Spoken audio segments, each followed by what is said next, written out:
Պարոն Դանիելյան,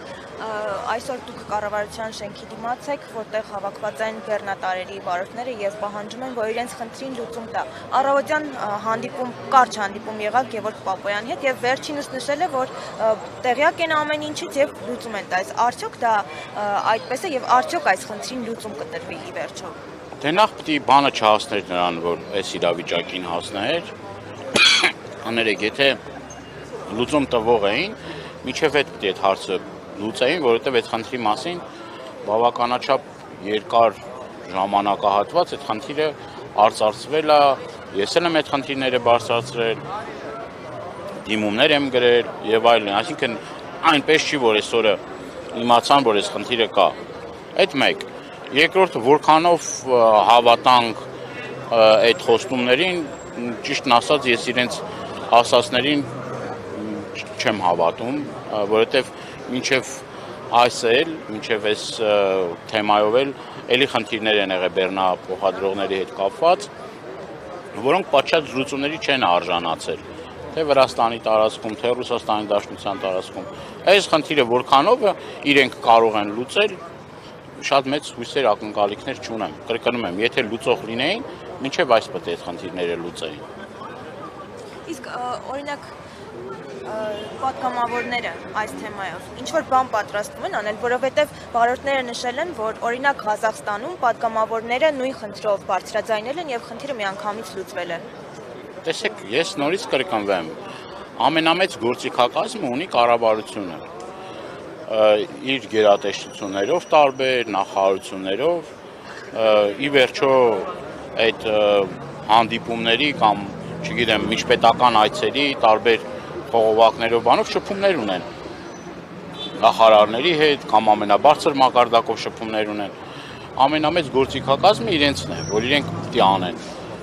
Ընդդիմադիր պատգամավորները կարող են հարցը բարձրաձայնել, որովհետև ռեալ գետնի վրա շատ մեծ հնարավորություններ չունեն։ Սահմանափակ են ընդդիմադիր պատգամավորների լիազորությունները։ Բայց մենք նաև ես քիչ առաջ խոսեցի բեռնատարի վարորդների հետ, այս հարցը պահելու ենք մեր օրակարգում 1, առաջիկա քառօրյայի ժամանակ այս հարցը լինելու է իմ թիվ 1 օրակարգային հարցը, մենք էլ փորձելու ենք նամակների միջոցով, նաև մեր կապերի միջոցով, ինչ որ կապեր ունենք մենք, փորձենք այս խնդիրը բարձրաձայնենք, ասենք, բայց կներեք, կառավարություն չէ, իբր գոյություն ունի, իբր գոյություն ունի։ Այս հարցն կենսական նշանակության խնդիր է, հարց է։ Ինքը լուծի այս խնդիրը։ Նախ չհասնի դրան, որ հասնի այսօրվան, երկրորդն էլ պետք է այս խնդիրը լուծի։ Ոչ թե գնան ինչ որ այցերի բանի ուտեն, խմեն, լավ օր անցկացնեն, չգիտեմ, մի քանի սելֆի անեն, մի քանի տեսանյութ անեն, բան անեն, տեսնեն ինչ կա, որտեղ են, չգիտեմ։ Առավոտից իրիկու հեծանիվ է քշում այս մարդը։ Միգուցե ուզում եմ հորդորել, որ բեռնատարի վարորդներն էլ արդեն սկսեն հեծանիվ քշել այդ դեպքում։ Հեծանիվ է քշում, սրտի կա բանանում, եսիմ բանա եկեղեցին են թիրախավորում, իրենց գործը չեն անում, էլի։ Անում են ապազգային հակապետական քայլեր են անում առավոտից իրիկու։ Դե եթե մարդը կամ հեծանիվ է քշում, կամ սրտի կա անում, կամ եսիմ չգիտեմ, եկեղեցու դեմ արշավ, պարզ է, իրան ինչ ժամանակը կների իրա, որ զբաղվի ժողովրդին հուզող խնդիրներով։ Չի զբաղվում։ Հանցավոր անգործություն են ցուցաբերում, դրա պատճառը հետևանքային կապերը առաջիկայում կտեսնեք։ Գների թանկացում, էլի ուրիշ հետևանքներ կունենան, տնտեսության հետ կապված լուրջ խնդիրներ են ունենալու, որովհետև տեսեք, ոչ միայն ներմուծման հետ խնդիրներ են ունենալու, այլ նաև արտահանման հետ կապված բավականին լրջագույն խնդիրներ են ունենալու գյուղատնտեսական ապրանքների, այլ տնտեսվարողների, որոնք որ էլի փաստի առաջ են կանգնում։ Հիմա որ Ղազախստանը կներեք այդ հարցը լուծել է, այդ պատգամավորները լուծել են այդ հարցը, բայց ենթադրում են, որ իշխող պատգամավորներն են այդ հարցը լուծել։ Այսինքն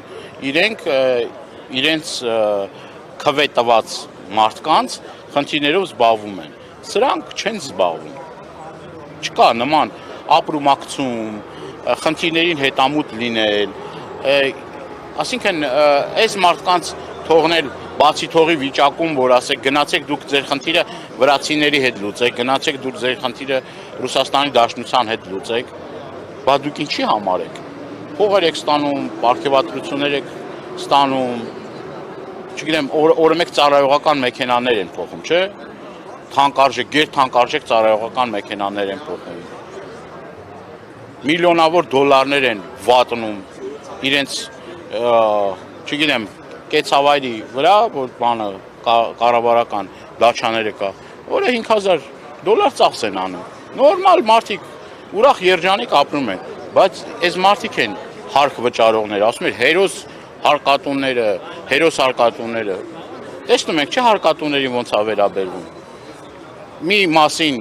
հարցով ընդհանրապես չի զբաղվում, մի մասին տանում է քրեակատարողական հիմնարկներ, ՊԵԿ-ը դարձել է մի հատ պատժիչ մեխանիզմ տարբեր մարդկանց լռեցնելու համար։ Եկեք ընդհանրապես այս հարցով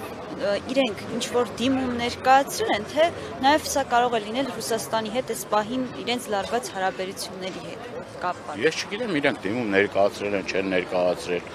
Ամենայն դեպս քիչ առաջ ասեցին, որ եկել է ասել է ինչ որ զբաղվում են, իբր թե այդ հարցով։ Դե հիմա դիմում են ներկայացրել, չեն ներկայացրել, այդ հարցին չեմ կարող պատասխանել։ Պետք է թափանցիկ լինեն էլի իրանք, պետք է թափանցիկ լինեն, ասեն, մենք ասել ենք, խնդիրը կամ լուծվում է, կամ չի լուծվում, կամ մենք ի վիճակի ենք, կամ ի վիճակի չենք։ Մի այդ հարցերի պատասխանը իրենք պետք է տան, ես չպետք է հարցերի պատասխանը։ Ես կրկնում եմ, ամիսներ շարունակ այս հարցը բարձրաձայնել եմ, ասել եմ, գրավոր դիմումներ եմ ուղարկել։ Այնինքն նա ինչ չի որ տեղյակ չեն եղել, եթե ես տեղյակ եմ եղել, իրանց էլ զգուշացրել եմ։ Իրանք որպես կառավարություն, բա ինչ են։ Ոչ մի բան են։ Ոչ մի բան են։ Ասեն մենք ոչ մի բան ենք։ Հիմա հասել է խնդիրը այս վիճակին, ասում է դե գնանք հլա մտածենք, տեսնենք հլա ինչ ենք անում։ Ամեն հարցով են տենց անպատասխանատու, ամեն հարցում է այս բարդակն ու ամենաթողությունը տարբեր ոլորտներում է։ Բայց կրկնում եմ, սա այն հարցն է, որ կենսական նշանակություն ունի։ Յուրաքանչյուր հայ մարդու գրպանի վրա ազդելու է։ Յուրաքանչյուր հայ մարդու գրպանի վրա կրկնում եմ, ազդելու է այս ամեն ինչը։ Այսինքն ստացվում է կառավարությունը առաջնահերթությունը չի տալիս նման խնդիրներին, բայց Դե եթե առաջնահերթությունը տար, հիմա այս մարդիկ հավաքված կլինեն, այս մարդիկ իրանց գործին կլինեն։ Եթե իրանց համար մի քիչ, չգիտեմ, կոմպետենտ լինեն, մի քիչ սրտացավ լինեին, այս հարցը լուծված կլիներ, այս մարդիկ էլ այսօր բան ու գործ թողած չեն, էլի այստեղ կանգնին։ Շատ մարդիկ ուրեմն տունը գրավա դրել, բեռնատարա գնել, որ իր տան խնդիրները հոգա, կարիքները հոգա։ Հիմա վարկային պարտավորվածություններ ունեն տարբեր մարդիկ, ոչ միայն այստեղ հավաքված։ Ես բազմաթիվ նամակներ եմ ստանում, երբ որ ասում են, որ մենք մեր տունը, մեր գույքը գրավ ենք դրել, վարկ ենք մուծում, բեռնատար ենք վերցրել, որ գոնե ծայրը ծայրին հասնում են։ Հիմա որ այս մարդը չաշխատի, այդ տունն էլ են ձեռից վերցնելու, այդ բեռնատարն էլ են, չէ՞ ձեռից վերցնելու։ Գնաց մարդը հայտնվում է դրսում, փողոցում է հայտնվում։ Հիմա սա կարևոր հարց է, թե անկարևոր հարց է։ Կարևոր հարց է բնականաբար, բայց իրանց համար կարևոր հարց է, թե անկարևոր հարց է։ Եթե կարևոր հարցն էլ լուծված կլներ, կրկնում եմ, լուծված կլներ, մինչև այսօրս լուծված կլներ։ Կամ գոնե թե մի շաբաթ առաջ այս մարդիկ հավաքվել են։ Մեկ շաբաթ առնվազն, բայց ավելի շուտ են իմացել։ Առնվազն մեկ շաբաթ առաջ այս մարդիկ հավաքվել։ Դու պետք է գայրս թե ասեիր, ես բան արել եմ կամ չեմ արել։ Հիմա պետք է պատասխան տային, ոչ թե հիմա գնանք, մի հատ տեսնենք, մի հատ էս անենք, մի հատ այն անենք։ Պարոն Դալյան, մեկ էլ շատ են նշում է վերջին շրջանում բոլոր ակցիայի մասնակիցները, որոնք դիմում են, բոլորը իրար վրա են խնդիրը բարդում եւ ոչ մեկ լուծում, այսպես ասած, չի տալիս։ Իրենց ձեռքերի տակ հապրուկ բարձր են դնում եւ խնդրին լուծում չեն տալիս։ Ի վերջո, որ կառույցը պետք է օրինակ զբաղվի հենց առաջինահերթ այս հարցով։ Կա կառավարության ոչ բարող ղեկավար, կա էկոնոմիկայի նախարարություն, կա արտաքին գործերի նախարարություն, կա տարածքային կառավարման նախարարություն, առնվազն 4 գերատեսչություն կա, որ պետք է զբաղվի դրանով, էլի, այսինքն էլ ոնց ասեմ, Ես քիչ առաջ էլ կրկնեցի, իբր թե Լարսում ներկայացուցիչ կա, այդ ներկայացուցիչին երբ զանգում ես, բաժանորդը անհասանելի է։ Կամ գտնվում է ռադիոծածկույթից դուրս։ Մարդիկ գումար են ստանում, հասկանում ես։ Այս մարդիկ, որ հարկերը չվճարեն, այդ գումարները գոյանում է այս մարդկանց տրված հարկերի միջոցով, ճիշտ է։ Բա այդ բարձր աշխատավարձներ ստանալը լավ է։ Ծառայողական թանկարժեք մեքենաներ քշելը լավ է։ Այդ ֆեստիվալները բանը որ անում են ուրախ տժում են, պարում են, ուրախանում են, ես չգիտեմ ինչեր են անում, չէ՞, այստեղ տեսնում ենք Երևան քաղաքի տոնակատարության ժամանակ պաշտոնյաներ ինչ ցնծության մեջ են։ Բա այս բեմը ինչի հաշվին է կառուցվել։ Այդ համերգը ինչի հաշվին է տեղի ունեցել։ Այդ հարկ վճարողների, չէ՞։ Այս մարդկանց քրտինքի հաշվին 24 ժամ այս մարդիկ աշխատում են։ 24 ժամ գիշեր ցերեկ իրենց կյանքը վտանգի ենթարկելով աշխատում են։ Այդ հեշտ չէ այդքան։ Այդ Վրաստանում խնդիր ունենան, Ռուսաստանում խնդիր ունենան, իրանց առողջության հաշվին ամիսներով որ խնդիր ալնում այդ մեքենաների մեջ են քնում։ Լիքը էլի շատ հարցեր կա, չէ՞։ Բա հիմա այս մարդկանց խնդիրը անկարևոր է, անկարևոր է հարց եմ տալիս։ Իրանց համար անկարևոր է, բայց նորմալ պետության պարագայում պետք է մարդկանց խնդիրը լիներ օրակարգային թիվ 1 խնդիր։ Նախ չպետք է առաջանար այս վիճակը, եթե առաջացել է պետք է անհապաղ ժամեր տևեր այդ խնդիրը լուծվեր։ Այս մարդիկ ոչ Իվանիշվիլի են ընտրել, ոչ էլ Պուտին են ընտրել։